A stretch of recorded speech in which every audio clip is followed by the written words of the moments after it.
Welcome to Lynn Cullen Live at pghcitypaper.com. Email your questions and comments to Lynn at pghcitypaper.com. Oh, hello there. Sorry. As usual, slightly asleep at the switch here. Hello and a good morning to you. It's the 25th of February, which means February is on its last legs. Just want you to keep that in mind as you freeze to death today. All right, it's Tuesday, and that means my sister Susan is joining us from St. Louis, Missouri. Susan. Misery. Susan. Hello? Hello? Oh, what happened to you? No, somebody was, some toll-free number is zapping in. Oh, she's a beep. Oh, you have a beep thing. Yes. Well, I was trying to download something, dang it, and it's just not happening because I wanted to give you a little quiz, and it's just not happening. Why isn't it happening? I don't know. I'll blame my computer, which is pretty awful, but... Well, why don't you try and stop it and restart it? That's what... No, well, I did do... I mean, I did stop the function and then try to do it again, but forget it. I mean, everything else is functional. I'm just going to leave it alone and hope it pops up at some point here because it says it's still transferring. But it's... So, let me interrupt and ask you, what is that around your neck? Is it like peppers and eggplant and stuff? Peppers and eggplant? It's buttons. Oh.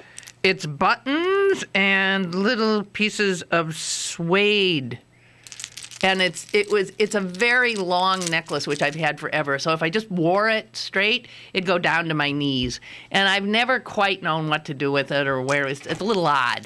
But I just, did this to it today. And also there's a whole big hunk of it down my back. But I've never had anything to wear it with. And I just realized this color is the same. So it works. Jess likes it. Yes, I know. That's I was afraid it would be... I actually, I don't usually tune in, Look, as you know, but you but did. I was looking. I was afraid it would be too noisy. But if it's all up here, it's not really moving. Unless I... Which I won't. Oh, Susan, too bad, because I wanted to start this on a little light note. And do you ever watch, or have you ever watched South Park? I have watched South Park. I'm not a regular watcher, but yes, I've watched. Right. So if I were to say, you know there's a character named Cartman. Yes. Okay. And I found online this hysterical quiz. Who said it, Cartman or Ted Nugent? And it's 10 questions, 10 quotes. And you have to decide whether or not this is something that Cartman said on South Park or Ted Nugent said. All right. Well, I don't know. I'm not that familiar, so I'm going to have to do this as to whether it's a Ted Nugent or an anti-Ted Nugent. Well, but Cartman and Ted Nugent are sort of peas in a pod, I would think.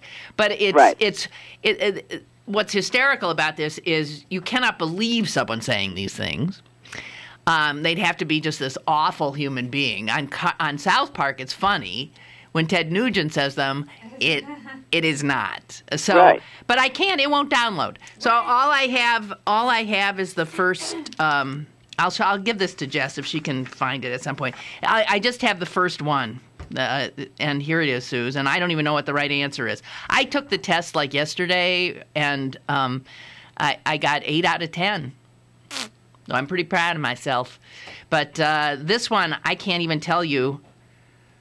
I think this one I might have gotten wrong. Here's the quote. Dolphins are intelligent and friendly on rye bread with some mayonnaise. I would think that's Ted Nugent. Really? Yeah. What do you think, Jess? I don't know. She can't even do it. I thought it was Cartman because it seems just grotesquely humorous. Well, but Ted Nugent likes to shoot anything. Yeah. He's an avid hunter of anything that I know, moves. but there's a cleverness to that. The dolphins are intelligent and friendly. Well, right. There is a cleverness to that maybe bread Ted Nugent wouldn't demonstrate. Hell, he's got even I called him Anne Rand. What, Rand Paul. One and the same. One and the same, I know. Isn't it funny? It is. Well, he was named after Ayn Rand. Oh, he was? Yes! Well, no wonder I made the association. I guess it worked. Rand Paul got that name because his daddy. How quickly we Of forget course. the daddy. Still worships either that or he Ron was, Paul, the father, Ron Paul, is a worshiper of Ayn Rand and raised his son to be as well. I always think if you didn't grow out of that by the time you were 16, there was something defective about you. Well, I think I might have gotten this, but Jess, here's what came up. Can you come here and see if you could? All right, everybody who likes seeing Jess, come here. Here comes Jess. Here comes Jess. She's wearing leopard skin pillbox.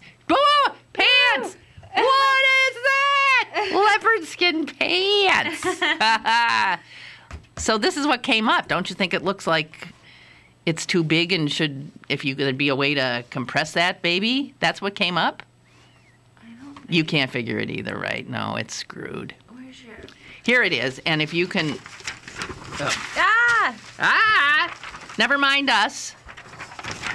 Okay. Honestly, how many girls does it take to bring up a screen? Yeah, this computer, vintage, what would you say, 1962 or so? Probably the early 2000s. Probably. Oh, really? Yeah. Yeah, she can't do it either. No. If you can find this is what we're trying to find. I'll find it. If you can find it, so maybe later in the program we can get to it. Sorry.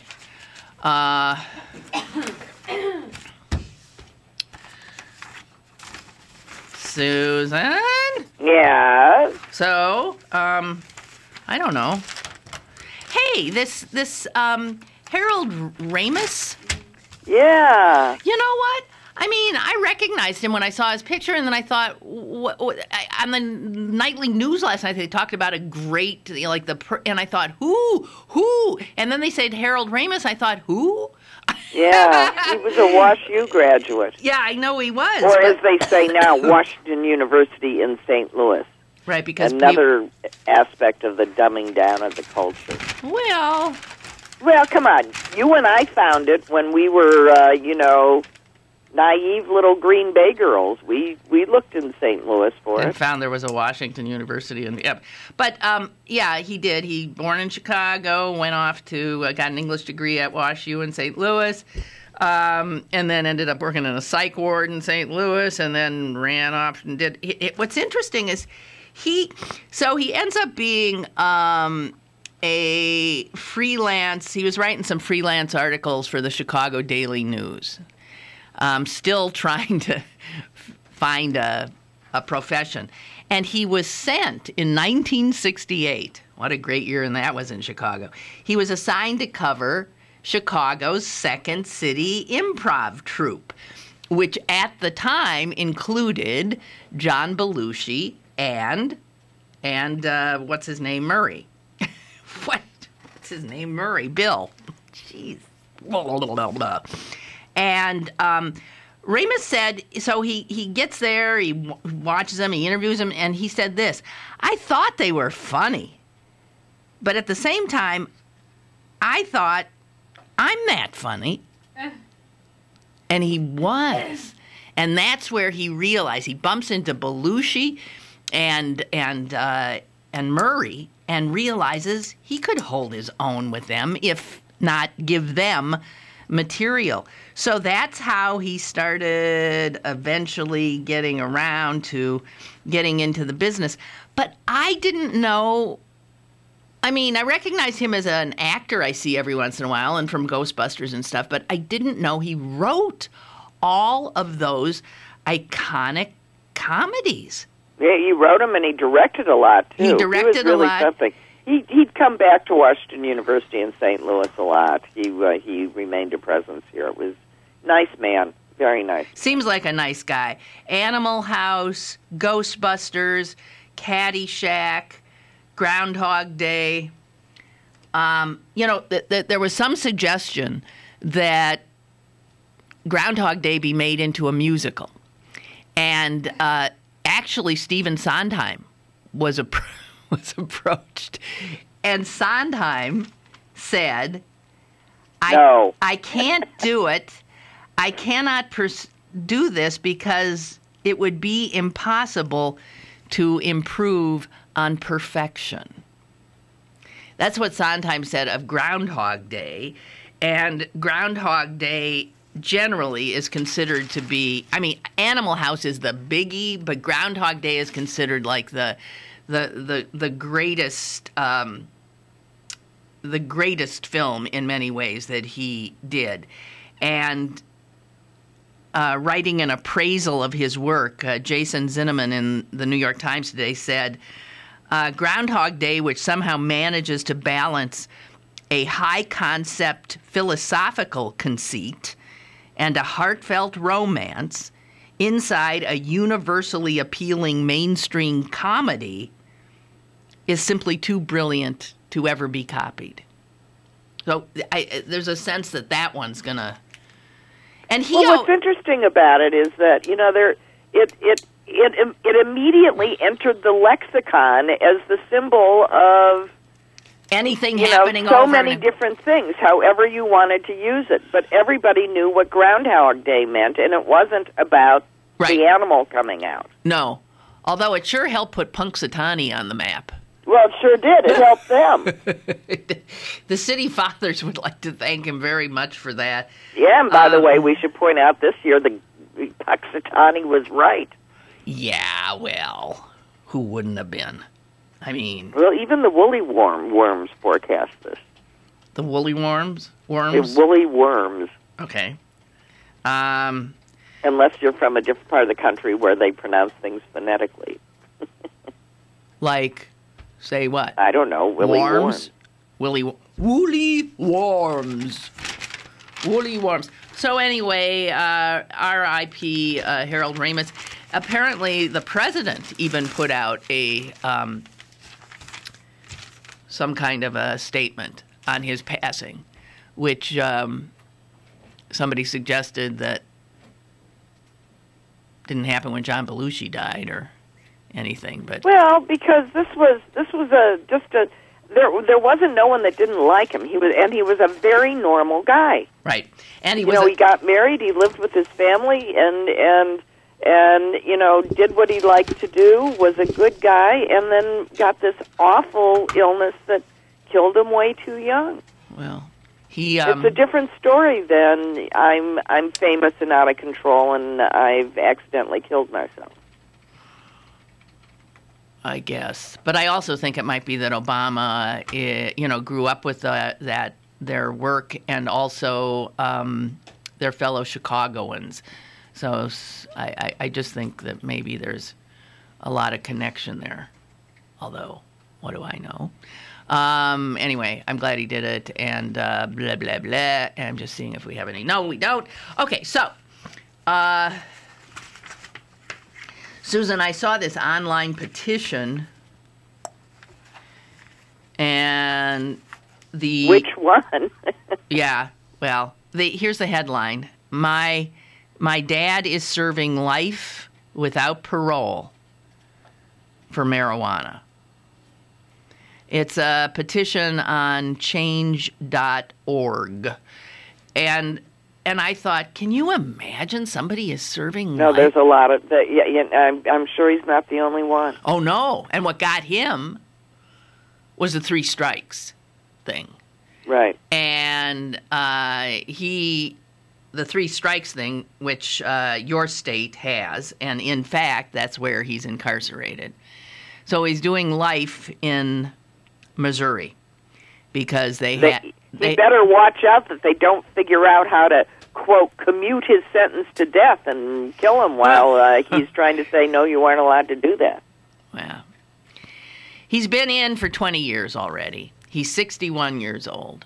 Aww. And his son says he's missed, his parents died, generations have been born, he's missed seeing us grow up and all this kind of stuff. And I mean, the guy sounds like he was, he didn't seem to learn from his mistakes. I mean, and the petition is very, they present what he did very forthrightly. I think they're trying to say, look, we know he screwed up, but should he be serving life? His first offense was 1984. He sold an ounce to an undercover agent. And then they found more pot in his house. His second offense, 1991, he was caught in possession of a couple of ounces of marijuana. And his final, and the thing that sent him to prison for life, he got caught again trying to distribute marijuana, and it was another sting operation. So he doesn't seem like the brightest bulb. But I'll tell you, if he had been in St. Louis and this had happened today, that first thing wouldn't have even gotten him anything other than a citation. Yeah. Much less a court date. His son. When there's a cultural shift, it really should always come with a judicial review to make sure that there aren't people caught that would never have been exactly. That would have been let go a long time ago, and exactly. they should be. Exactly. That's why Obama has been pardoning these people. Well, not enough. But not nowhere near enough. Just make an executive He should literally order. pardon thousands upon thousands of people. This guy, the father, his name is Jeff Mizanski. The son writes, he has never been violent. He is a model prisoner.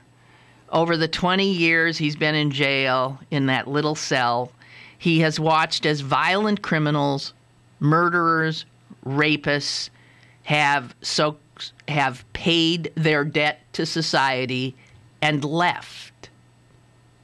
And he still stays. Yeah, I'll get online and sign it. His parents have passed away. My dad, he says, has been trapped behind bars. Generations of kids and grandkids have been born into our family who he's never even met. The state of Missouri spends roughly $22,000 a year to keep my dad locked up. Meanwhile, all he wants to do is be a productive part of society, work, pay taxes, and be with his family. And I want my dad back. So they're asking the governor, Nixon, to grant him clemency and saying that 20 years for being a lousy, low-level pot dealer is more than enough. Yeah. All right, well, maybe I'll just write Jay Nixon. Okay, so just go to change.org and see if you can find it. Okay. And it's Sedalia, Missouri. Chris Mizanski, Mizansky. And this has to be just one of a gazillion. And I bet most of them are black. This guy's white.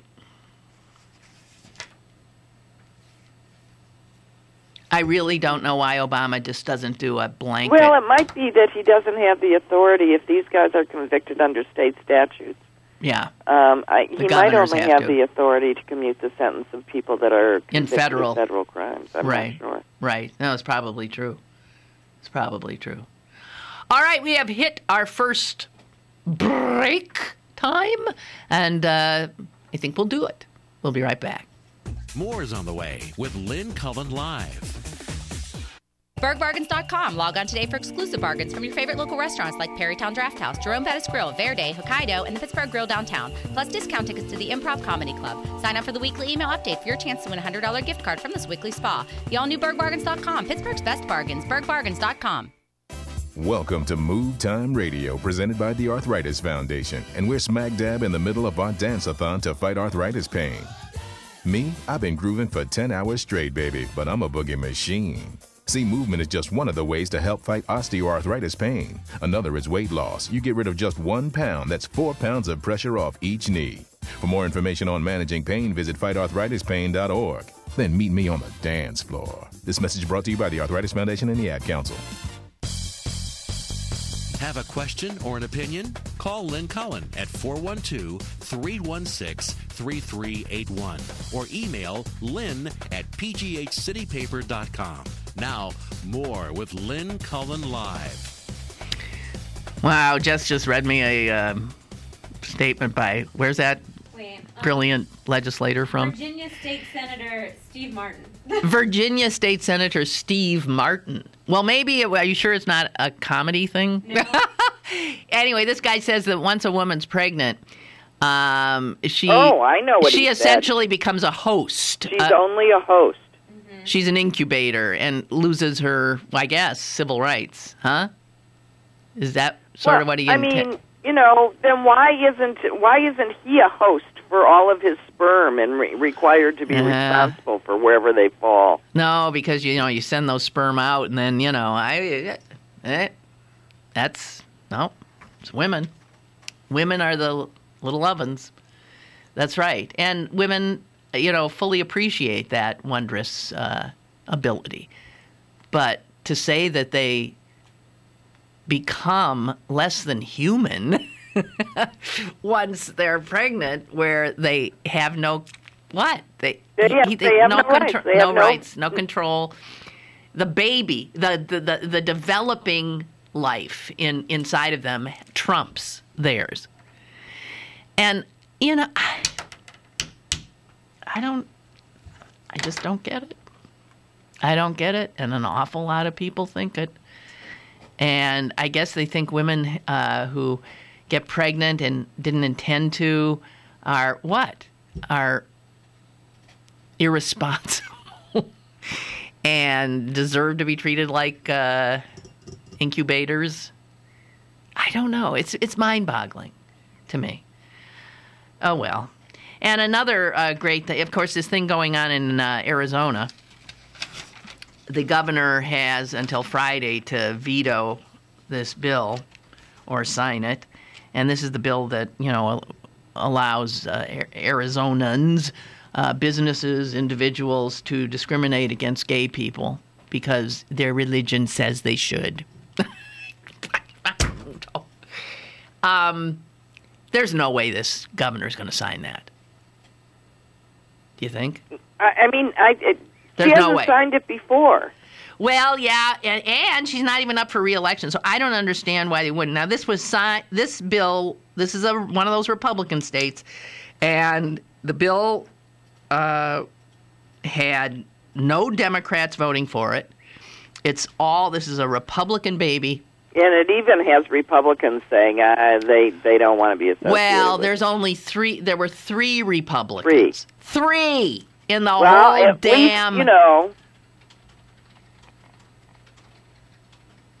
Okay. Oh, I have some of the questions. PJ found them. You found 6 of the questions? Okay, Susan, here we go. Okay. You said dolphins are intelligent, friendly, on rye bed with some mayonnaise. You say that's Nugent? Yeah. Well, let's find out. It might be. Nah, it's Cartman. Right, because it was too clever. It was too clever. Okay, here's another one.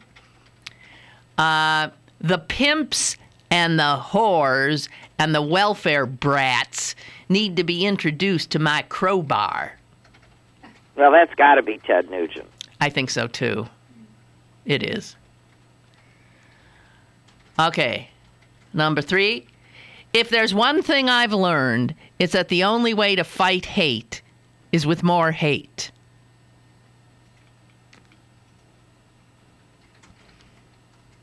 Let's give that to Cartman. I think that'd be correct. It is. Okay, number 4. There's only one Ted Nugent, and there's only one Ted Nugent camp for kids. Well, Ted Nugent? That is correct. Number 5. Go back to Woodstock if you don't want to shoot anything. I think that's Ted Nugent, too. I do, too. It's not. It's Cartman. Okay, and 6. I would never kill somebody unless they pissed me off. Ted Nugent. That's Ted Nugent, too. Yeah. No, see, it's that same kind of humor. It's Cartman. Yeah, because he says something. It's Cartman, he right. says something, and then there's a pause. The here's the thing. I don't think any of them are clever. You don't like any of them? Yeah. No. Okay. I'm so appalled by all of it that I'm not at the place where I can think it's funny. Oh, okay. Well, it's funny. Remember where I'm living. It's scary. Yeah, because you live around people who absolutely believe this stuff. Right. But, someone wrote just this blistering piece in USA Today this day about the Arizona law. And flat out says, what these lunatic Christian Republicans, and that's what they are, right? They're Christians. That's the religion that they feel is being run roughshod over by gay people. But he asks them this question. They never seem to get to this question when they want to pass these bills. He says, so if religious beliefs are a justification for refusing gay couples, then by rights, Arizona would extend those principles to all religious beliefs, right? If all of a sudden Christians are told you do not disturb gay people because it's against your religion, well, then other religions, so you can have Muslim store owners refusing service to women who might not be properly clothed as far as they're concerned, right? Right. You can and in fact, I would suggest that, you look to, Orthodox Jews as a way to handle what your religion won't allow you to do. I mean, just go to, any camera store or jewelry dealer in a certain part of New York and see, how they will not deal with women, but they'll have someone else there that will. Wait a minute. What? Hasidic Jews who, when I lived in New York, we would go to jewelry stores, and look at things, and if a man would find a woman to wait on you. Because he couldn't wait on you? Because he wouldn't want to transact money with you and things like that. There are religious restrictions. But so you're saying they have employees who would do that? Right. Okay. They wouldn't. And if we go by this line of reasoning, then laws that tell Mormons that they can't have more than one wife would seem to be equally unconstitutional. Mm-hmm. That's true too. And all these laws against Sharia law, mm-hmm. Well, they'd be unconstitutional too, wouldn't they? Why don't these lunatics think? Because they think this is a Christian nation. They really don't recognize other religions very much either. Well, most people think this nation is a Christian nation. Well, people that consider themselves very educated frequently forget that there's anyone that isn't exactly like them. And I have proof of it listening to our NPR station all the time. Okay, we've got a call. Hello there. Hey, guys. I'll make a quick, you may have already touched on it when I shut my sound off, but you are leading into it. It's the simple fact that they think that the God and religion are Christianity. And that's These are the same people that complain about not having prayer in schools. And I would say, you know what? Okay, let's offer them prayer in schools. Yeah, let's tell them they have to pray the Quran and see what they say. Well, on Wednesday, right? All right, exactly. Well, let's do the equivalent. Let's put the Torah or something out there. That's right. But no, it's not. It's because they want Christian religion because that's the one only true God, or so they think. Okay. Thank you. No, it is true. I mean, if you did say, okay, we can have prayer in schools, but on Monday it will be a Christian. On Tuesday it'll be a Jew. On Thursday, Wednesday it'll be an atheist who's just going to lead us in some contemplative. Yeah, I was waiting for on Clarence's behalf. On Wednesday it'll be science. Well, not science, just somebody who doesn't believe in you can Right. There can be a very You could have spiritual someone from the ethical society. Exactly. The Ethical Cultural Society. Exactly. So, but the thing is, in reality, I don't know what percentage of the population of this country identifies as Christian, but it's way up there. It's probably, what do you think, in the 80% range? Yeah. Probably. So majority rules, they say, is Christian. That's it.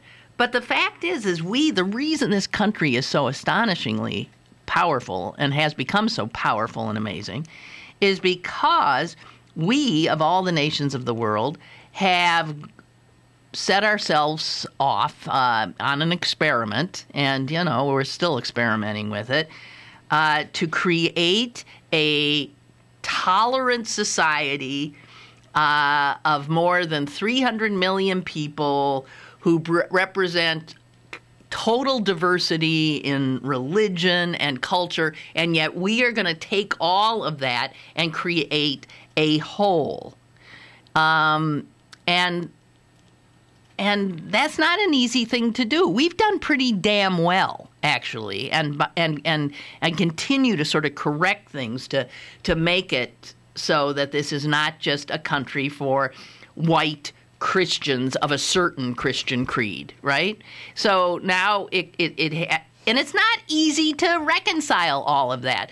But one way is certainly, we know, so un-American on its face, that a state would say that a certain group, pull one little group out of this polyglot that we are, can be legally discriminated against. No. Not. Can't. And it's astonishing how many people don't get it. No, it is. Why don't they understand? See, they think this has to do with the First Amendment, freedom of religion. No, the freedom of religion in the First Amendment is the freedom to, I'll read it.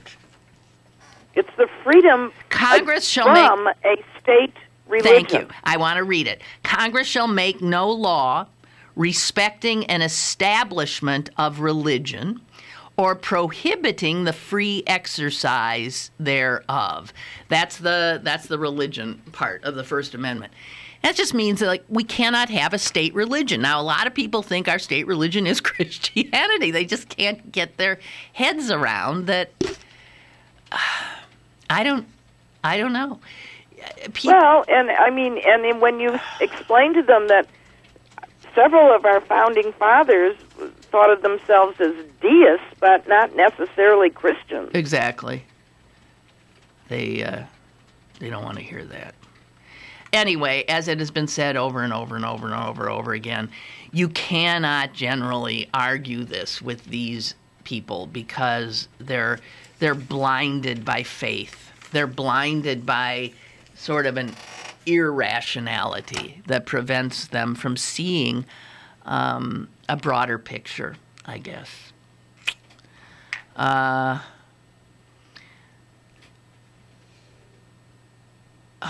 God. It doesn't stop. There's some guy in Washington, a lobbyist, who's now preparing legislation that would ban gay athletes from joining the NFL. Oh, no. Yeah, but ridiculous. But wait a minute. You have to read that whole story, Lynn. Oh, someone just sent it to me. This is merely a lobbyist who's made this bill. He's got no one that's actually signed on to it. I know. According to his brother, who is a doctor and a gay one at that. Yeah. He's what did his brother say? He's an ass. He said... and he's just doing it for self-promotion. Oh, sure, he's doing it for self-promotion, which is why somebody his brother spoke up. Yeah. Exactly. So he's Jay Berkman, an associate. Oh, by the way, he was in the database of the phone records of the D.C. Madam. Oh, he was?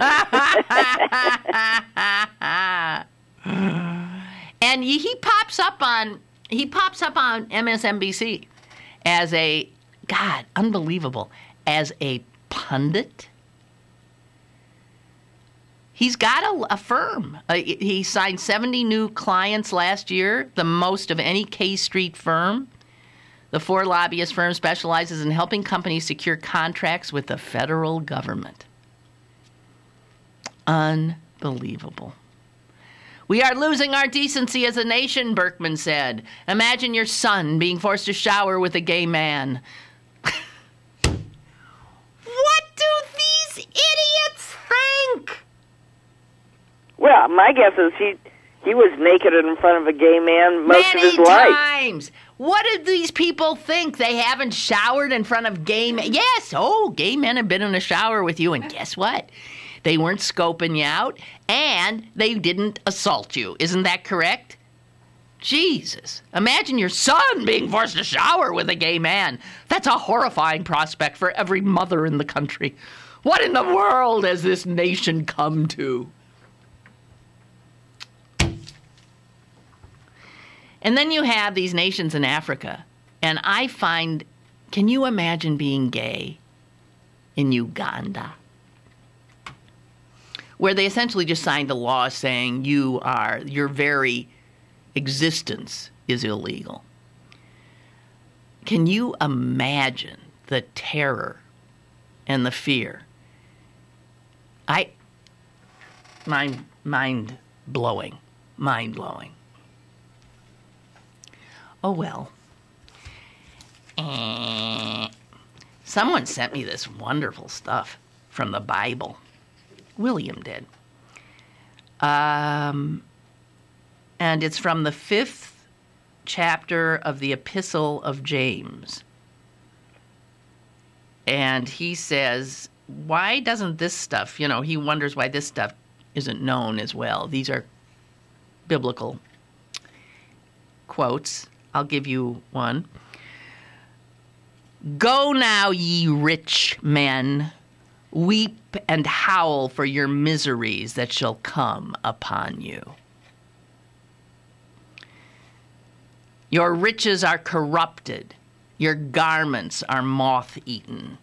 Your gold and silver is cankered, and the rust of them shall be a witness against you, and shall eat your flesh as it were fire. Ye have heaped treasure together for the last days. Behold the hire of the laborers who have reaped down your fields, which is of you kept back by fraud. And the cries of them who have reaped are entered into the ears of the Lord.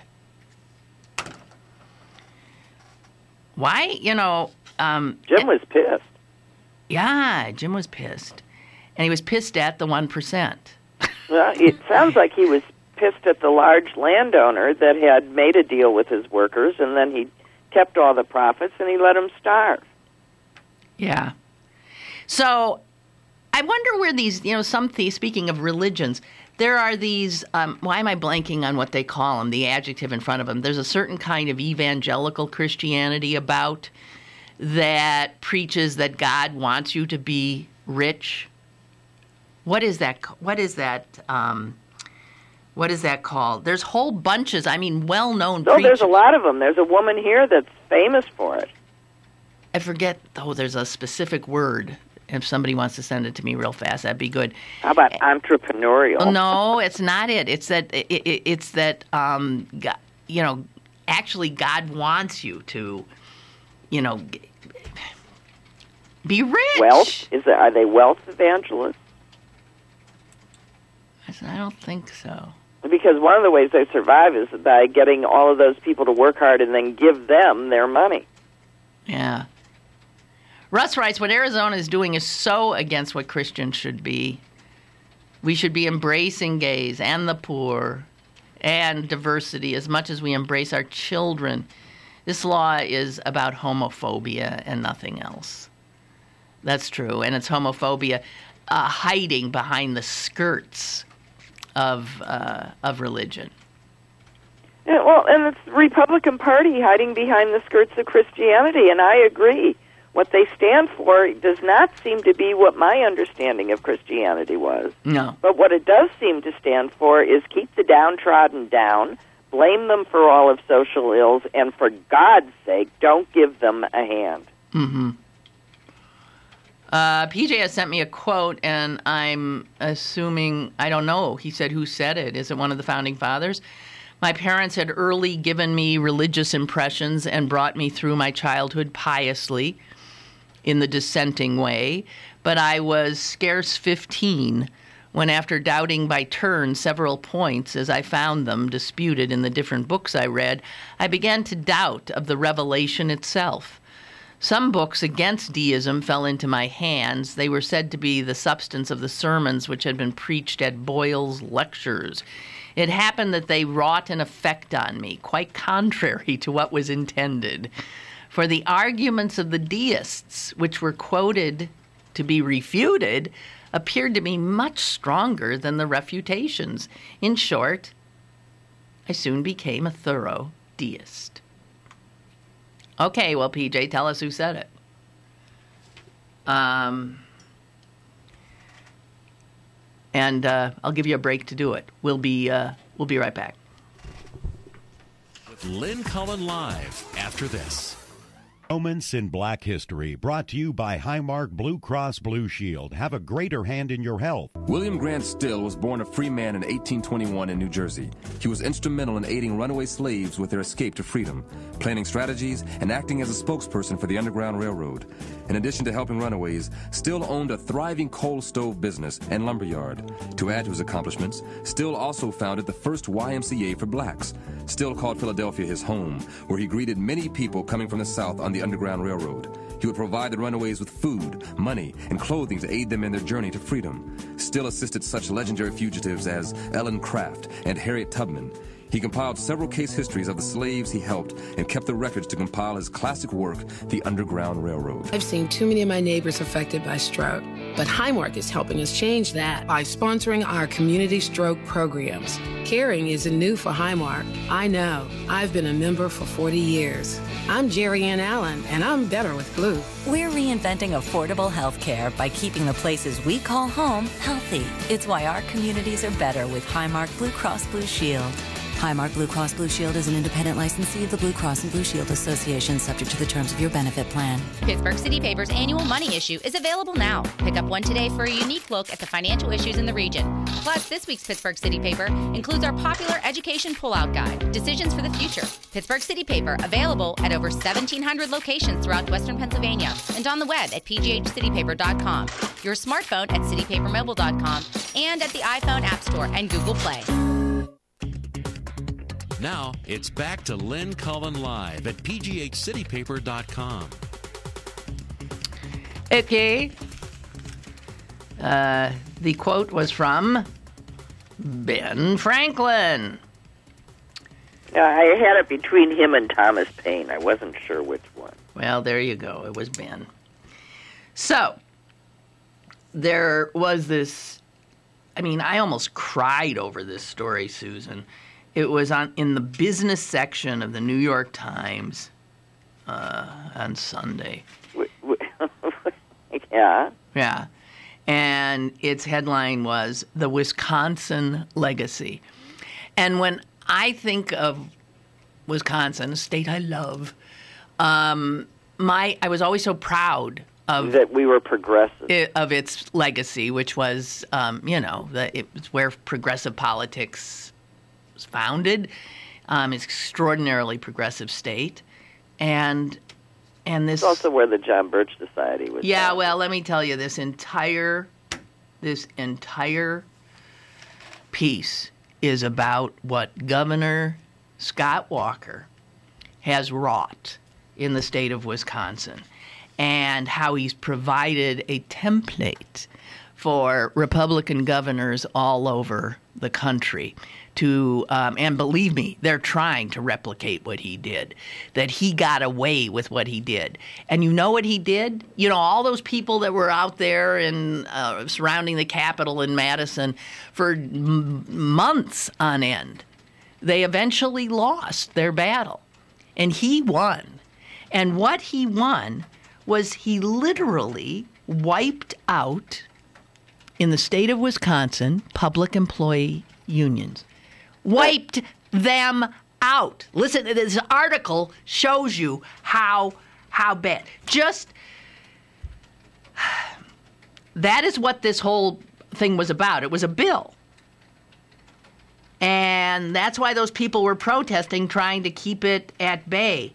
And if you remember, it was a bill that specifically excluded the police because they had supported his election.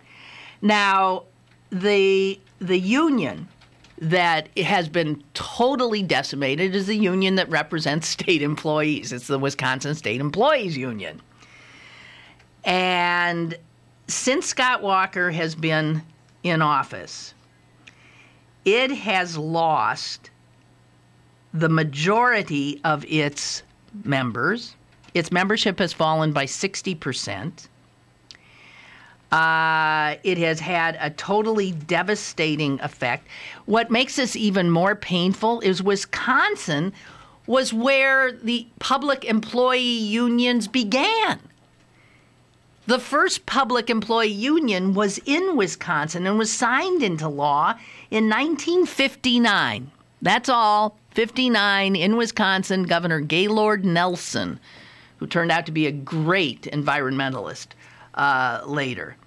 And that idea, it was called the Wisconsin idea, spread all over the country. And you would be hard-pressed to find states that don't have public employee unions, because that was the Wisconsin legacy. Now the Wisconsin legacy is destroying those unions. Susan, listen to what the law that was passed does, and you'll understand why now. I don't even know where the 40% that still are members of the state union, why they're even there. Because listen to what the law prevents. It means that you don't have to pay your dues. Well, it's worse. It's worse. It's beyond that. It's beyond that. Listen to this. It bars all public sector unions from bargaining over pensions, health coverage, safety, hours, sick leave, vacations. What's left? What do you think people have a union for? There it is, right there, to bargain for them over exactly everything it's now illegal in Wisconsin. They cannot even... The head of the State Employees Union said, we thought this could never happen. I mean, it was so outrageous. It could never happen. It happened. And you're seeing more and more and more and more of governors, Republican governors, attempting to do the same thing. Listen to that. Listen, here's a woman. She's now the president of AFSCME Local 1 of the American Federation of State and County and Municipal Employees, is in Madison, Wisconsin, because that was the first union in which public employees were allowed to negotiate with their employer, the state. And Local 1, a proud local to be sure, in Madison,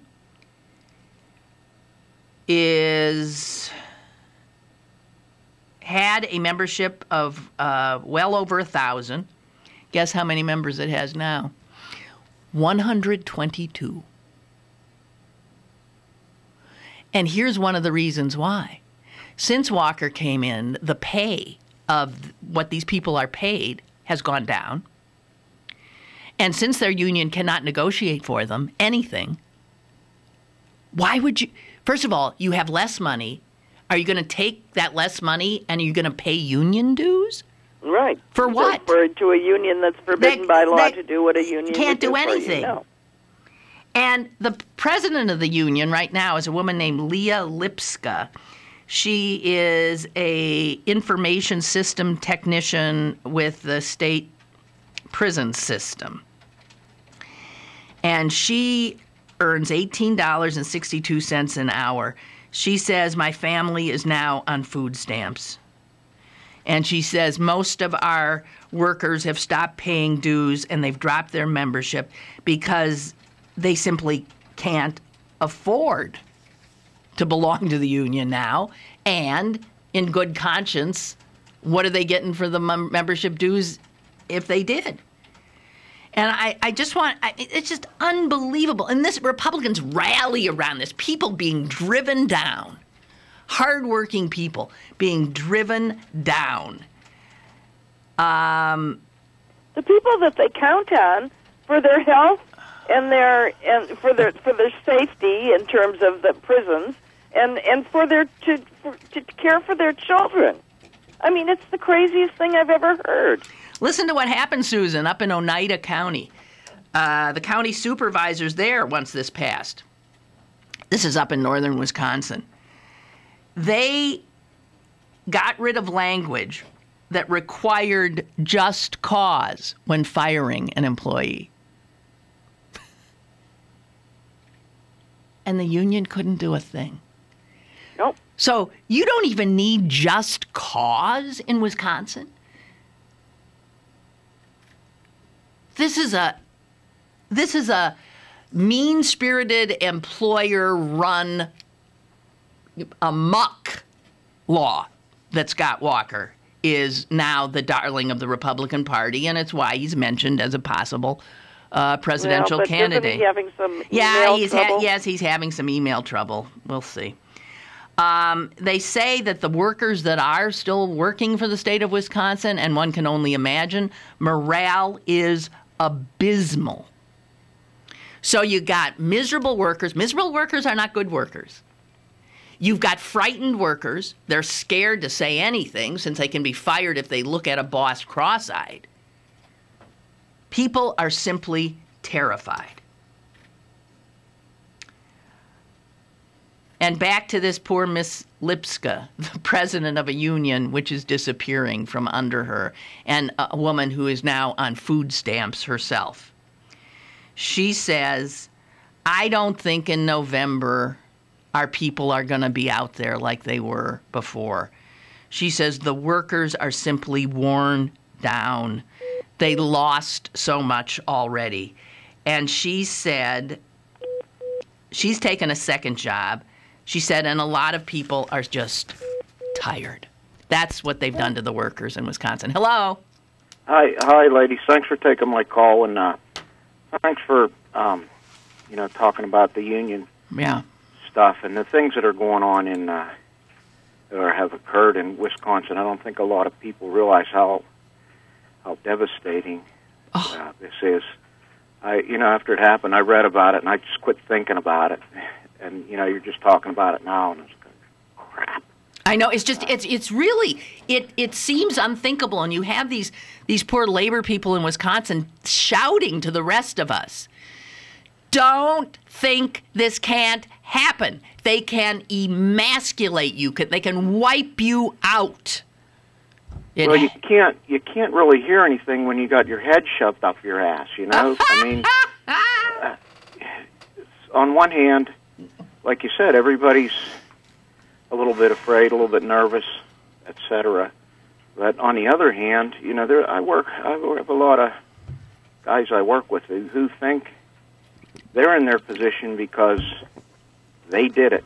They did it. They created this apprenticeship program. They went through it. They were taught all this stuff by their own selves. They don't seem to have any way to look back where it came from, or exactly. They don't recognize how they were helped.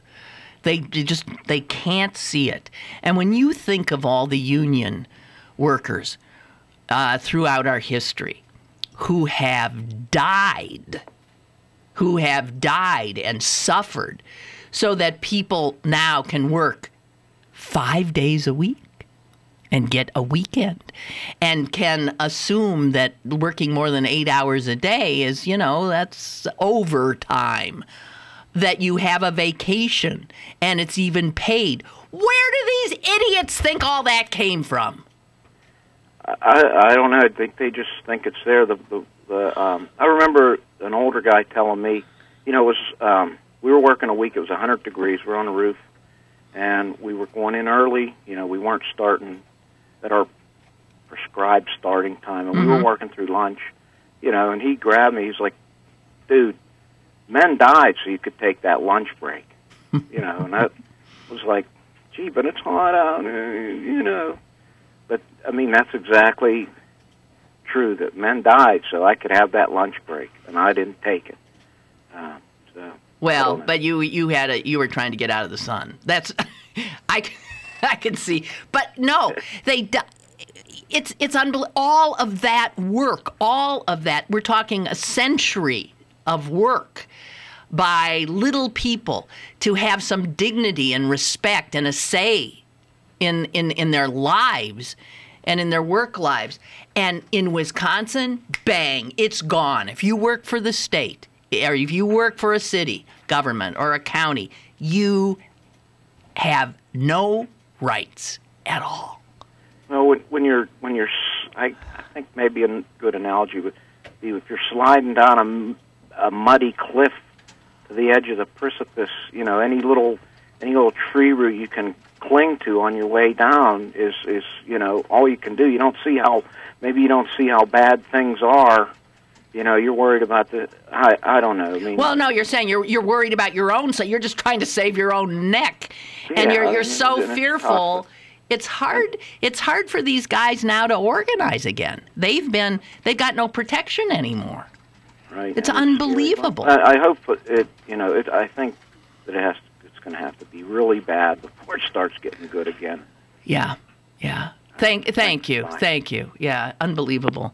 And in this article, Susan, I saw one of the people interviewed was a guy that my husband, that Cullen practiced with, Lester Pines, about it, because Lester and Cullen, I always call him by his last name, were like the leading public employee union lawyers. I cannot imagine how to see all of the work that they did be destroyed by this despicable Scott Walker.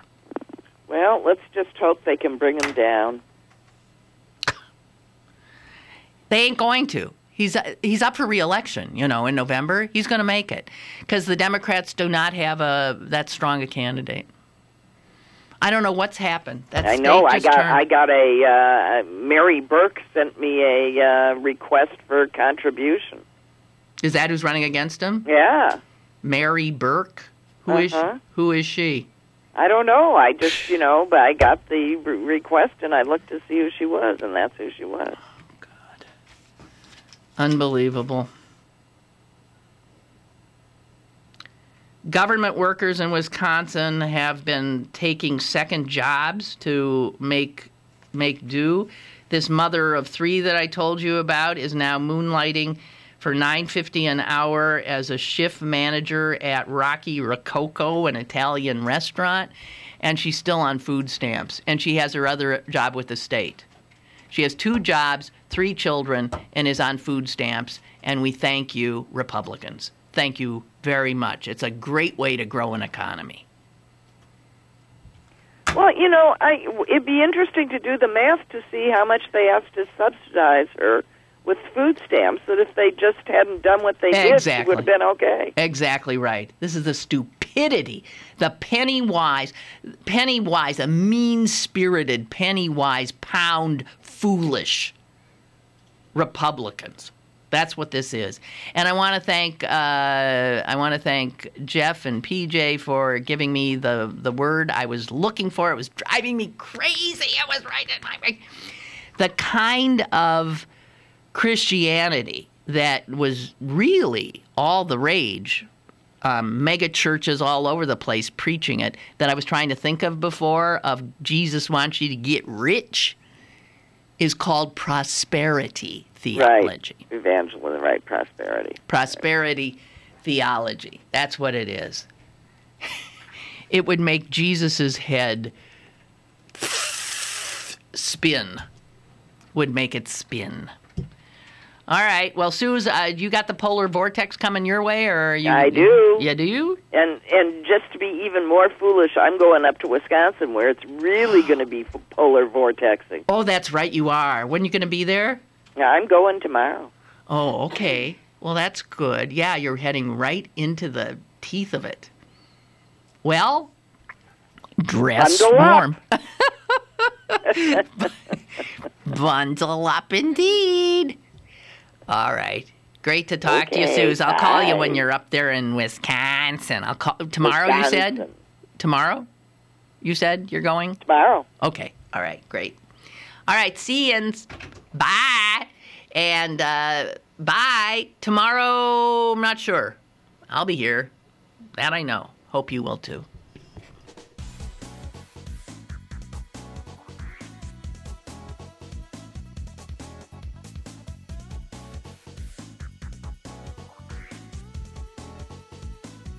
Lynn Cullen Live, Monday through Friday from 10 a.m. to 11 a.m. and archived at pghcitypaper.com. The opinions expressed on Lynn Cullen Live are those of the host and do not necessarily reflect the viewpoints of Pittsburgh City Paper, Steel City Media, and its advertisers.